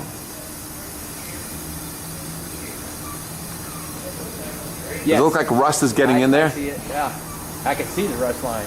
See it? Right next to that, or Yep. above that light. Yep. So now you're seeing what happens when you have fire escapes that they didn't seal the joints. Water and air gets in there every day. How about the roof ladder? That's for you guys, right? Yeah. Okay. So now you don't have to climb these fire escapes to see that, but basically you've got rust problems here now. Just look at that one staircase that you can see from here. And is there any rust growing on that staircase inside? And I'm going to zoom in to the stairs on the right side. Yes, I see it. You see it. So you can see the bulging end. And see the bulging, and because the third stair down. Exactly, and they've been painting it, so that's good. The fact that they've been painting it is only half the issue. It must be kept painted, must be structurally sound. So do you have a paint issue with this fire escape? No. But do you have a structural issue? Yes. What's the only cure right now that you'll accept? It's got to be refurbished. Well, If you do a load test, if you'll do you can't do a load test because it's already rusted. You know? Right. But even so, can they spot repair and load test some of the fire escape? Yes. Perfect. Otherwise, you can do a full load test, or if you refurbish the entire fire escape, seal all the joints, will you forego the load test and put this into a 25-year cycle? Yes. Perfect. All this inspection criteria must be sent to you. So this is not done out of the box. They don't do this without your knowledge. Every engineer and every vendor that is refurbishing a fire escape that your firemen use are going to be speaking with you on a daily basis, send you inspection criteria that you will sign off on, have an action plan for everything that's going to be done before any repairs, before any load testing is done, You need a guaranteed load test, or you need a guaranteed certified refurbishment in lieu of a load test. Yep. Otherwise, nothing short of that is accepted. Any repair work done in the city, you want it with or without a permit from the building department? With a building permit. How about some minor jobs, minor, and the owner's got to fix it himself? Would you allow an owner to self-fix? Nope, it's got to be a certified fire escape. Okay. It's your call, and because it's going to be a case-by-case basis, if some building owner wants to pull a homeowner's permit to fix, not a commercial building, homeowner, like a house or something, he has to discuss that with you anyway, correct? If it's a house, private residence, that's his deal. Right. If it's commercial, it falls under me. Very good. All right. Firescape Academy, Inspector Training. We're here in Springfield, Illinois. Firescape Engineers, Inspector Summary Video. Inspector Manessa's here. We're here in Springfield, Illinois. We're looking at this particular building here. A couple of issues on this fire escape. We got an original fire escape on the upper floors, and it looks like a new cantilevered system was built, and it looks fairly new. The tread construction is fairly new construction. A couple of issues. We are seeing some evidence of water getting in, so these bolts are going to have to be either load tested and or changed out if it's cheaper, simply because we got evidence of rusty tears coming through the back end of it on these. Fire escape is counterweighted backwards, so people have to walk out third or half of the way in order to activate this. And in case of fire, you're going to need a fireman to hold it down on the ground, so it's out of balance. It needs a release arm to keep people from pulling it down, and it needs to be balanced, so that weight system needs to be played with in order to make this fire escape system drop. We do have rusty tears coming in, and that's typical on some of the welded components. If you don't seal these from above, this is what's going to happen. So now every one of these welded connections is compromised. Every one of these welded connections is compromised, so we need to go in and clean that. And then we also need to re-bolt it. You can't weld it back in there. You have to re-bolt it. Any place that has a welded connection, I want a bolt. In lieu of a load test, I want a bolt in there. So wherever, for example, I think we have this one right here, the new add-on. It's welded, so as soon as you bolt it and you seal it, we're good. This one down here, same thing, this is welded. As soon as you bolt it and seal it, we're good. Looks like there's been some add-ons. I don't know if there was a truck damage or something, but we need to verify the connections into the wall or duplicate the connection in lieu of a load test. And some of these triangles, especially the one up above, for example, that's holding the pivot, as soon as you bolt that up, we don't have to load test it or have it, don't have to have an x-ray to verify the welded connection. So, with that being said, the last piece of this puzzle that I'm concerned about is these treads. Somebody took out all the bolts and then just welded them back into position, and basically that means that, you know, they've let the rust and the water get in there. So every one of these needs to be rebolted and sealed from above. If there's any of them that have a rust in the connection that's excessive, it needs to be cleaned out prior to rebolting. But 100% of these need to be rebolted and sealed. All the connections into the wall, these are all 50 to 75-year-old connections, and they need to be verified, load tested, and or duplicated in lieu of a load test. And that could be with an epoxy bolt or a through bolt, depending on what this building is inside. If this building is open on the inside, we can just basically put in a through plate, 3/4 through plate, and either single duplication or unification of the platforms can be done to avoid that. These connections on the outside of these supports, those are 50 to 75-year-old bolts. Those can stay if they're in good condition, but then I need a gusset just behind it to basically nullify the fact that that's a 50 to 75-year-old bolt, and that only a load test will verify that. As soon as you put a gusset behind there, we don't need to load test, and we nullify the need. Any and all railing connections need to be cleaned. Any and all connections on the braces on the fire escape railings need to be rebolted. And then spot paint enough to make this thing pass. Looks like they've been keeping it painted, so painting is not the issue. So you do have to spot paint all your work and any rust. But this fire escape does have enough paint on it, just needs a spot paint on it. Otherwise, a full paint job is recommended in order for it to get a 10-year warranty, and any all vendors should be offering a 10-year warranty if a full paint job is inclusive. The other thing too is that this fire escape is older than 1978, so you must be a licensed renovator to handle this fire escape due to the EPA lead laws. You must be a licensed renovator in touching this fire escape. Any questions? Fire escape engineers, inspector summary video. This is Inspector Meneses. 800-649-3333. 800-649-3333. We're here in Springfield, Illinois. Now go slowly up before you don't go too fast up because she's gonna want to come up. So go ahead. I just want to see where the counterbalance is at. Okay, right about there.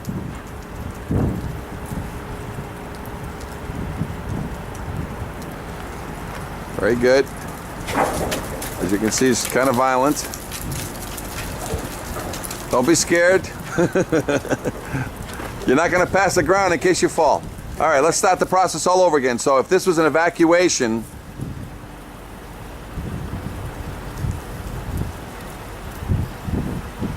you have to be ginger a little bit, I'm sure. Be safe. Go ahead. And now you have no emergency going on, but you're about a third of the way there. You can make it come down as fast as you want. Don't worry about it. This is just, I just want to pretend there's an emergency. Because usually during a fire, you're not going to have that much time. If I was behind you, I'd be kicking your butt right now, saying, dude, what are you waiting for? They wouldn't with bounces. Good. It hit the ground. Very good. All right, so now do me a favor, and you're going to step off of it for a second, and I want you to see how quickly it goes back up. But catch it so it doesn't go far.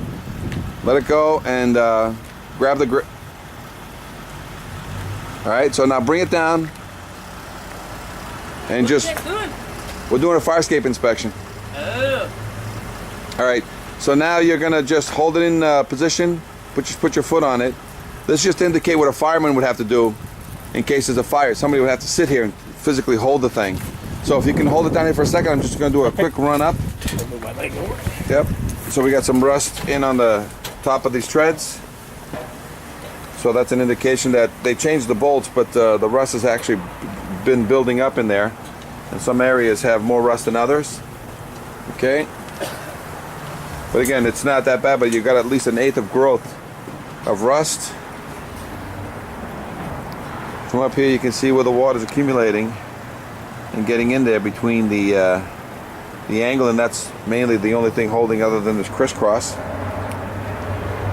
There's been some reinforcement of these plates back here, but again, welded connections that weren't sealed, and you're getting water eating up the welds.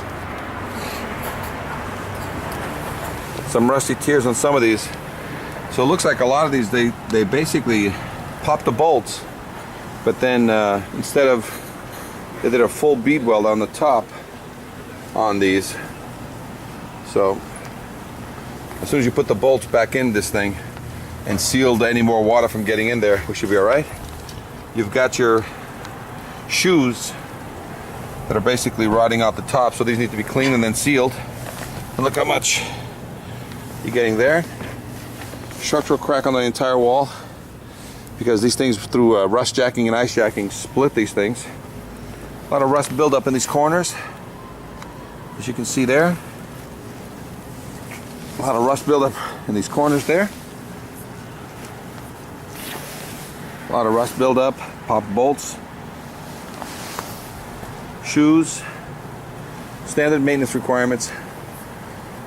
So a lot of these treads, I think, here, up here at the top, these are the original truss rods. They go through. I think the bottom was, may or may not have that truss rods. I gotta check. Again, gusset plate these back here to avoid having to load test that.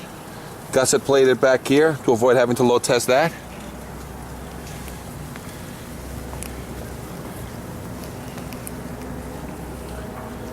Just need to verify through a pull test. Make sure that's still anchored well into the building. Get behind here and clean these things out. Then seal these up with silicone or tar to avoid. Seal that corner up so that water doesn't get back in there, cause any rust jacking or ice jacking.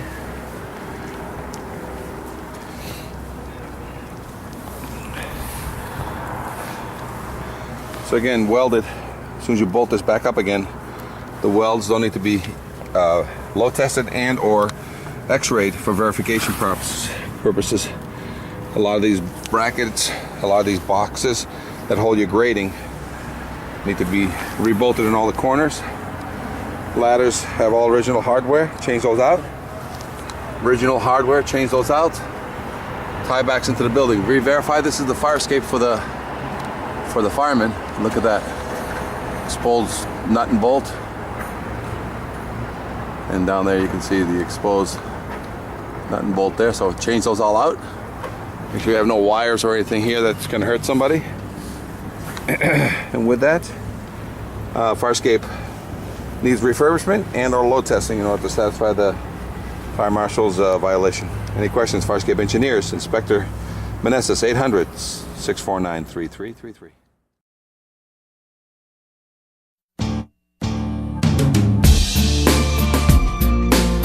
Yeah, it's a challenge for me to get my world inside your mind. Yeah. You know it's so challenging to leave this petty world behind.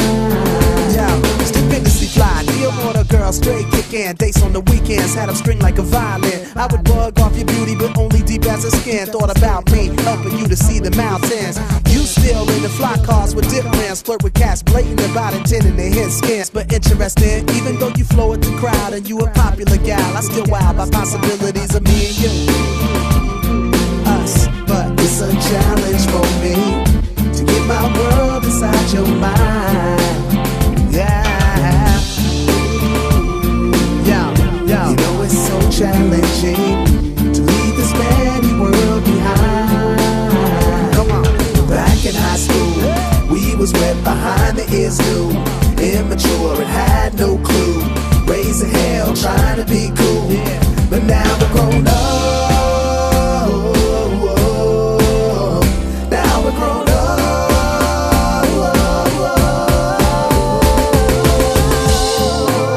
It be like that. Opposites attract, positive and negative react. But on the real, I can't deal with certain omens. I got too much hate for Caesar to be a Roman. Yo, I'm way past playing the game of fitting in. When I fought just to get out the box I was sitting in. Society's a runaway train bound to plummet, and I'm leaning off, waiting for the moment to jump from it, yo. I know that you enjoy going clubbing. I'd rather be just with you hugging. Cause life indeed is all about loving. I'm trying to be the man that others wasn't.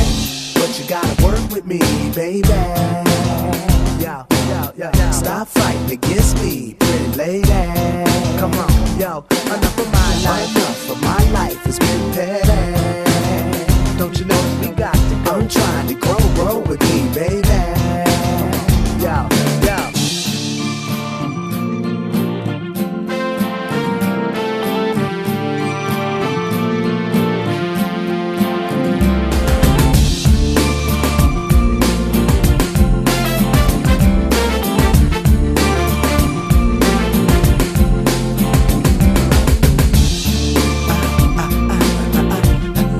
Challenge for me to get my world inside your mind. Yeah, it's you know it's so challenging to leave this petty world